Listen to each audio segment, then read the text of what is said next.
Pera. Batid mong nasa inyong mga sangre ang aking katapatan.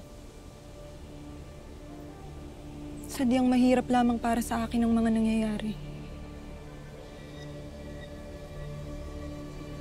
Sana'y hindi na lamang si Ada ang aking kalaban.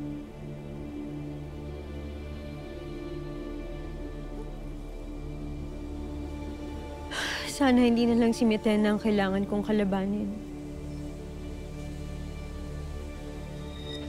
Tama ba ang aking narinig? Kanina ko pa napapansin ang inyong mga kilos. Ang inyong pag-aalinlangan. Kaya't mas lalong lumalakas ang aking pagdududa. Sabihin niyo nga sa akin,